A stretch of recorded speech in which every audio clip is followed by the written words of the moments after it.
everybody. Welcome to Terror Talk Horror Edition. Wonderful. I like horror. I like horror too. Today on the show, I am going to talk about Carrie, the 1974 book by Stephen King, and the movie Carrie, the 1976 movie from the story by Stephen King, but directed by Brian De Palma. Sad story. It is a sad story, and I know it's definitely not one of your favorites, but I did want to share that the book is different from the movie, and I'll talk about why that is and how that is, and because I know you might never read the book, and that's okay. Yeah. I wanted to start by saying, the source material is obviously Stephen King, and it was his first published novel back in 1974, which is pretty great. And I would say I haven't read all of Stephen King's books, but in comparison to many, it is short, to the point, concise. It's a very straightforward horror story, even though the book follows 3 lines of story as opposed to the movie obviously being like a linear beginning, middle, and end, which I thought they did a great adaptation of it. Several things are different, but I wanted to start with the novel, and I have read some of Stephen King's stories that he published in magazines and different things before he got his novel published. And one of the reasons why I wanted to start with Carrie, because it's his first published novel, but also because although I have not read all of Stephen King's books, I haven't even come close to reading all of Stephen King's books. I admire those of you who have. There are so many. Mm-hmm. But it could take me the rest of my life, but I'm in a Stephen King reread/read. So some of these from the 70s and 80s and probably a few from the 90s, and there's a couple of contemporary ones, are going to be rereads for me. But there are gaps in my Stephen King reading because as a kid, I didn't read all of them. But I did want to mention that Stephen King, maybe many of you, was a entry into horror as a pretty young person. And so we've talked on the show about our sort of horror movies that made us. We do those episodes now every now and then.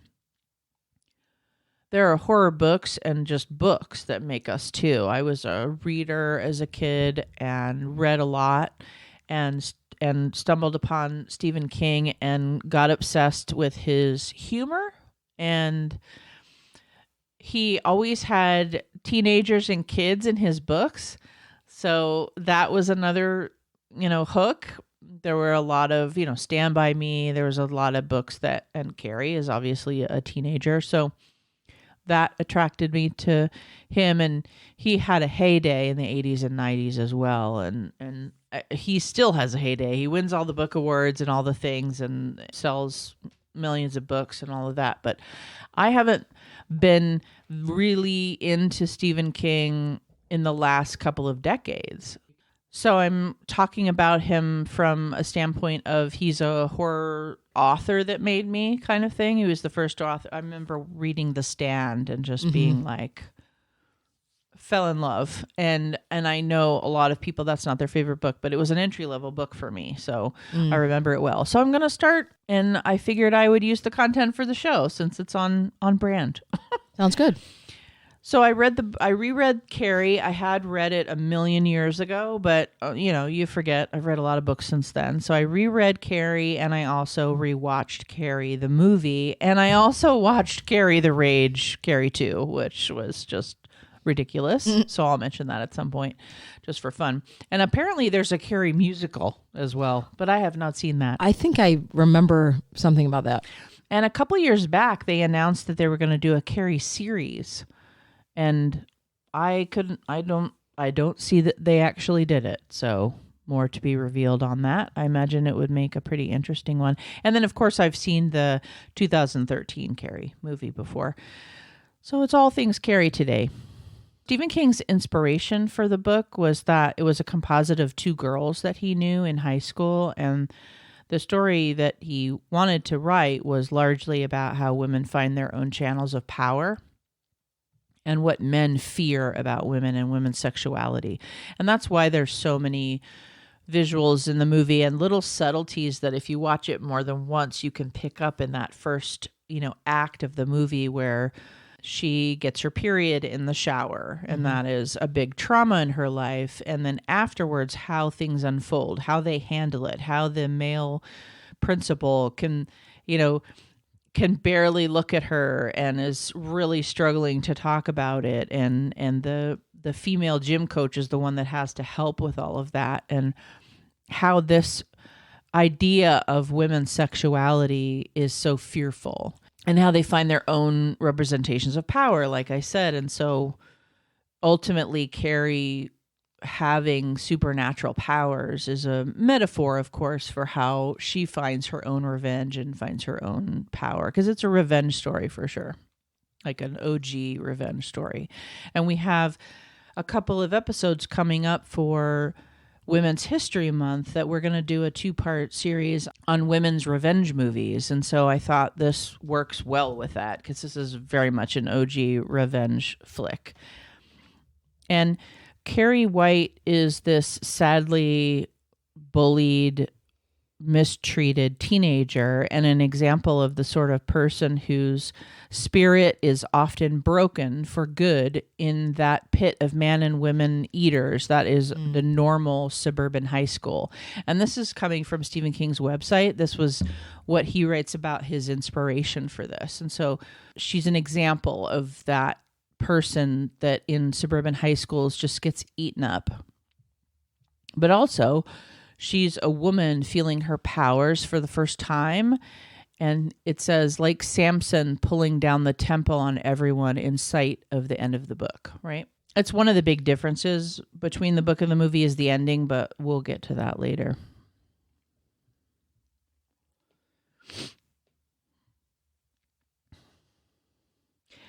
So the basic description of the book, so that for those of you who may not really know even what I'm talking about, is that it's a story of a misfit high school girl. Her name is Carrie White. In the movie, you may know her. She was played by Sissy Spacek very famously. And FYI, the audiobook for this story is read by Sissy Spacek. So I did the audiobook this time, and because of that, and it was a delightful experience, because obviously Sissy Spacek has a deep connection to this character. Played her 50 years ago or what have you when she was very young, and she was nominated for an Oscar, as was Piper Laurie for her role as the mother in this movie. She was just evil. Yeah, they were both exceptional and got nominated. They didn't win, but they got nominated for Oscars. They won some other awards at film festivals and things. But so Carrie White gradually discovers that she has telekinetic powers. And that's what makes this a horror movie, besides, of course, the total destruction of things at the end. But repressed by a domineering and ultra-religious mother and tormented by her peers at school, her efforts to fit in lead to a very dramatic confrontation during the senior prom. And watching this movie after having read the book, the movie is so straightforward. It just gets to the point so fast. It's just it moves along. It's very well made. I mean, Brian De Palma, obviously this was a win for him way back when. And the filmmaking is just very straightforward, and the story is very straightforward, at least the narrative part of what they took for this story. And so one of the things I think that, what Kathy was saying about how sad this story is that there's so much trauma involved in Carrie's story, and then there's so much build up in the movie. Brian De Palma really builds this scenario where what's coming, and so there's so much angst and so much fear and anxiety around how she will ultimately be humiliated at her prom, Right. and it's hard to tolerate. I would say that's one. I want to start with some of the differences and talk about the novel and the movie kind of together, is that one of the big differences between the book and the movie is that you are following how it's told, basically, is very different. The 1974 novel and the way it's told is largely, I wouldn't say largely, but there is a line of retrospective accounts or testimonies. So, and then you also have the kind of real-time narrative of Carrie's story, which you see unfold in the movie. But in the book, a huge part of this book is retrospective. So you've got newspaper clippings, you've got interviews with police after the high school was destroyed and people were killed, because that's how everything ends. You have interviews with Sue, who is kind of the prom queen type that is a major part of this story and is the reason why Carrie even goes to the prom. She writes a book, and then you have clips from that book. You have interviews with her, and you have police interviews and newspaper clippings. From the very, very beginning, they're talking about after the high school tragedy, da da da da da. So as a reader, you're like, oh, there's a high school tragedy. I wonder what happened. And then you're following this story of Carrie and her mom and what happens at school and these bullies. You're also following the relationship between the boy and the girl that ultimately drop the blood on her at the prom. Oh, that is different. Yeah, so you're also following their relationship and how kind of fucked up their relationship is and how they get to where they're doing it and the promises that are made. And so you're following a lot of these lines, and the narrative straightforward story that you see in the movie is that one piece of the story that's linear. And then these other parts are, I guess the relationship between the two, the boy and the girl that ultimately enact this, kill pigs to get pig blood and then drop it on her at the prom, that couple, you're also following them in linear time. Okay. But it's much more developed. Like in the movie, it's just John Travolta and what's her face, and they're kind of idiots. And they're very one-dimensional characters in the movie. Yeah, and I saw an interview actually with the girl, and I'm sorry I'm not remembering her name right now, but the female that ends up pulling the rope and dropping the blood on Carrie. I saw an interview with her, and she's like, I thought it was a comedy because they were so over the top and ridiculous, and I thought they were so stupid and vapid, and that they were fighting about inane things, that I thought it was a comedy. And yes, their parts are comedic. Yeah. Throughout, like Travolta's ridiculous, and this is before Travolta did The Boy in the Bubble. The Boy in the Bubble came out the same year as this movie, so it was before he was catapulted. He wasn't famous when he made this movie, but he's got that whole Saturday Night Live like shuck and jive. Oh, Saturday Night Fever. Yeah, Saturday Night Fever. Sorry. Yeah, he's got that whole shuck and jive like he does in that movie. It's kind of funny to watch, but it's before all of that. So that's one of the big differences, is just the way it's told. And the telekinesis piece of this story is addressed right away. Part of the retrospective is they read from like psychiatric journals or whatever and talk about what telekinesis is and how it's supposed to be genetic and all of this. So you're talking about telekinesis like right away. There was always this feeling in the movie, and upon rewatch, I did notice that they do sort of address it a little bit in the beginning, but in the book, there are scenes from when she was 3 and doing things. And then there are scenes, and you're kind of talking about it all along and how she knows she has this power, which is different than the movie for me. It is different. Now, when I rewatched the movie, there was a couple times where she says, Mama, I can move things or whatever. There's like little tiny allusions to it, but it's not something you really key into unless you're really, really looking for it. You kind of don't know what she's talking about when you first watch the movie. I would say the book is very clear about telekinesis being a theme. It's what's kind of going on. And then you're following this Carrie story, and you don't really know how it's going to unfold.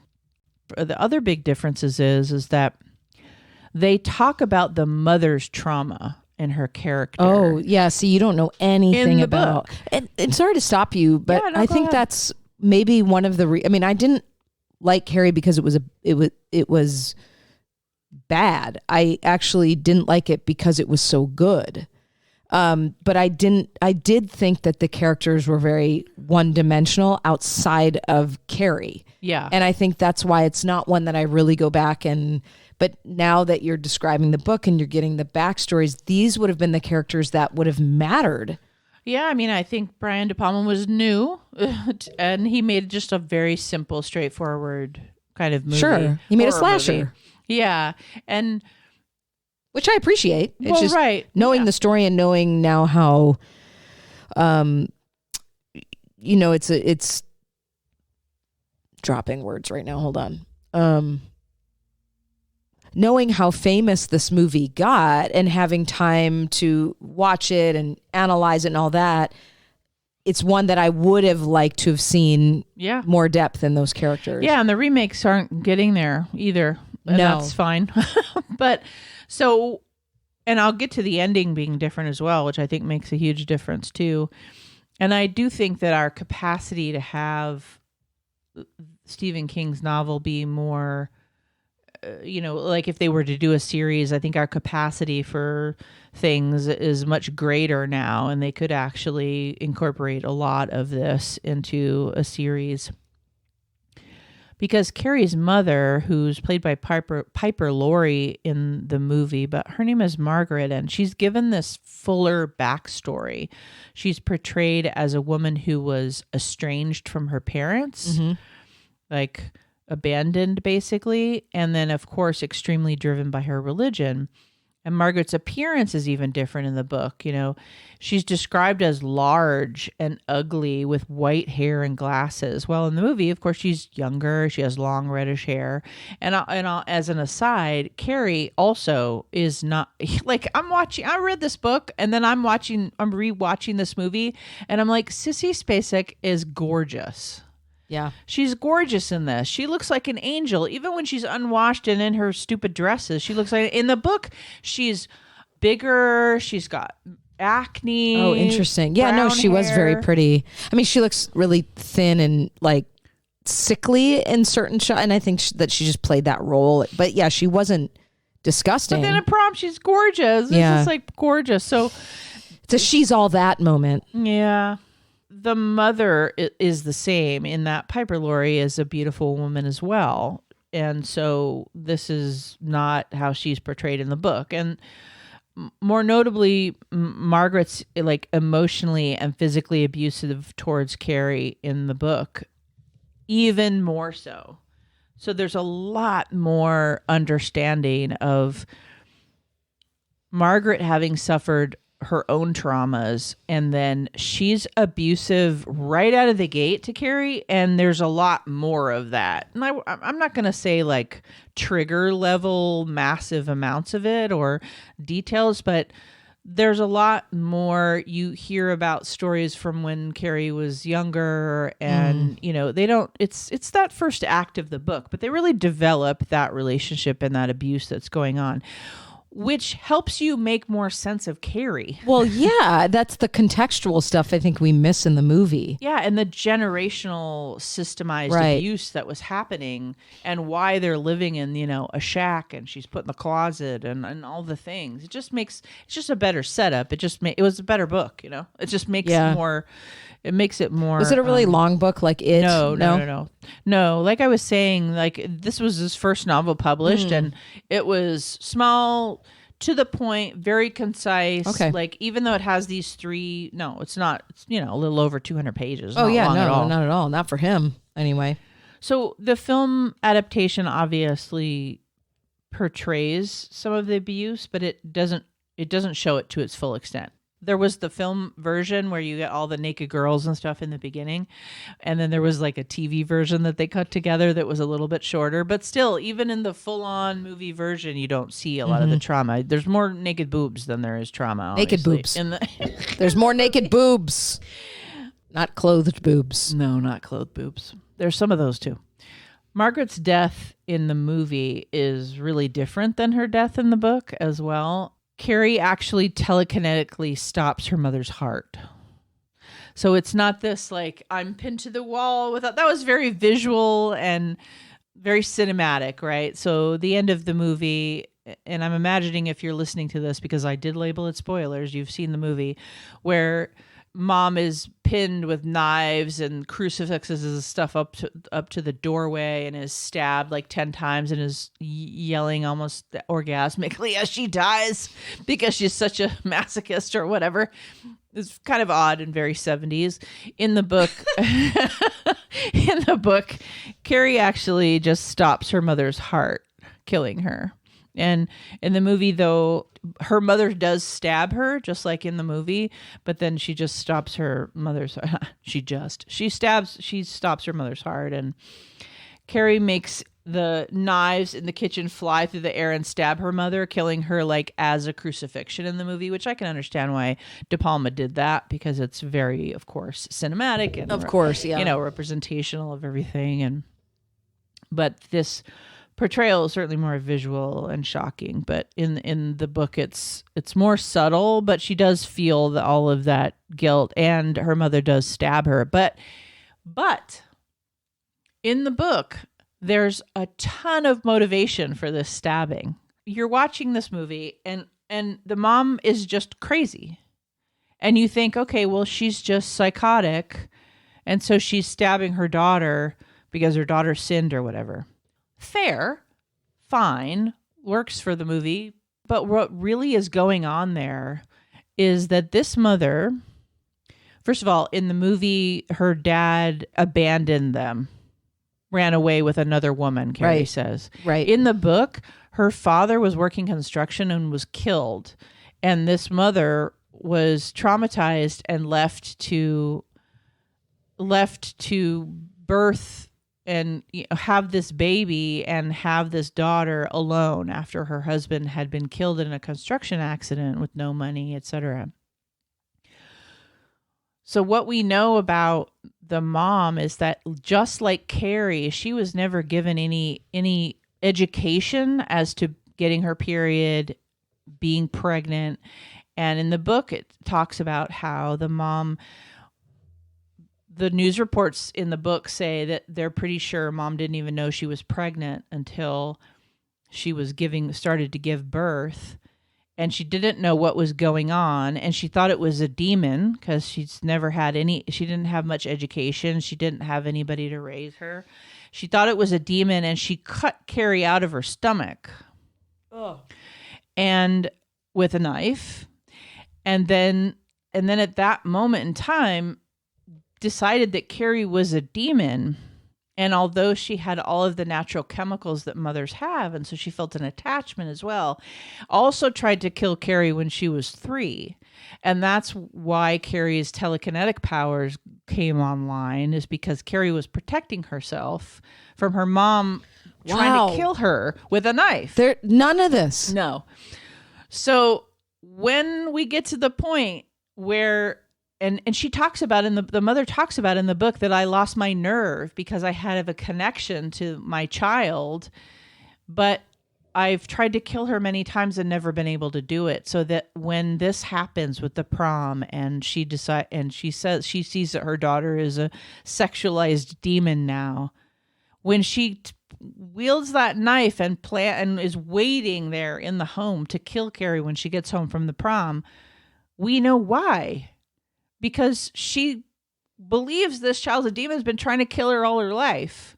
And so now she's going to do it and stabs her in the back. That makes a lot more sense. It's not just because she could see her dirty pillows. No. Or had her period. Line is in the book. Oh, I can see your dirty pillows. All those lines are in the book. Now, there is a lot in Act 1 and Act 2 of this movie that is definitely in the book. There's a lot of those scenes that you know and love that were taken from the book. Or know, love, and despise all at the same time. They're all many of them are in the book. So there's lots of little differences, of course. There's I don't know why they always change the gym teacher's name. Like in every version, the gym teacher has a different name. I have no idea why. But the other big difference that I want to talk about is the ending. The ending of this book is much more complicated, drawn out. It's just more interesting, of course, like a book can be. I don't know if they would have been able to do this as a movie, but they incorporate some of the flavor of the ending for sure. There is the pig blood all over Carrie. Tommy does die by getting hit in the head with a bucket and is saved from being burned alive, like, whatever 170 kids are burned alive in the high school when Carrie, she calls it flexing in the book. I flexed. Oh. Because you're inside of Carrie's head. So it's like, I flexed and the thing moved, or I flexed. And that's what she calls it in the book, which I think is really interesting. She experiences it like a flex, and then she flexes and things blow up, So one of the big differences in the book is, of course, there's this like climactic incident at the prom. That's all there. And the reader is presented with a woman's letter. And in it, the letter describes the circumstances of her niece who is developing telekinesis, and the ending leaves readers wondering whether this girl will be the next Carrie. So there's that piece of it that ends the full book. But I want to say the prom incident is not graphically described in the book. It's literally they're at the thing, they're about to pull the pull the rope and everything, and you've led up all of this build up with this relationship and stuff, and you have some understanding of their motivations as well. They're not good motivations, but at least you understand them. And then just before that happens, it cuts to one of the either books or news clippings or whatever that talks about, I think it's Sue's book that talks about that happening. So it's literally like an off-screen happening. Yeah, it's not this. It's not the center. No, it's not the center. It happens, and then we join the narrative again after it happens. Yeah. But also with news clippings and stories and accounts of what these people experienced. And then there is a piece where you're back into like Carrie's body when she's dissociated and burning things down and all of that. But here's the thing. In the book, she leaves the gym entirely. There's not this like dramatic. Isn't there like a fire? Walk through the thing. Yeah. She leaves it. Okay. Telekinetically shuts all the doors and traps them in there and then burns the shit down. Gotcha. Whereas in the movie, of course, she's dramatically like walking bloody through the yeah with these like wide eyes. Again, she cinematic. Looks like a skeleton in that delightfully scene. Cinematic, but she traps them all in there, feels the power of that, goes about her business, goes home. The thing happens with her mom. Mom dies. She's living. Leaves the house, comes back to find the rest of them because she knows some of them got away. She knows that like Sue and not Sue, but Sue and the people that actually threw the pig's blood on her, she knows that they got away. So she actually comes back. She's like, all right, my mom's dead. That's fucking awful. She feels awful. She feels guilty. But she comes back to go get them. So she doesn't, like, the house doesn't implode or any of that in the very poltergeistian way. It's not as... Yeah, that doesn't happen. She leaves. She goes back to kill them all, and a bunch of different things happen. And Sue actually comes upon her, and she's like, she dies in a field. Carrie dies at the end, and she like dies in a field. And the end of the movie is good though. Scene. It is. I'm not saying I like the movie, but the movie ends with Sue's story. Okay. Not Carrie dies, and then there's this whole chunk of time that we have Sue's story. Okay. So like Sue's nightmares, the laying flowers on Carrie's destroyed home. So it's not as abrupt. No, of course not, right? A book. I mean, yeah. King himself actually thought that the movie ending was better than his book.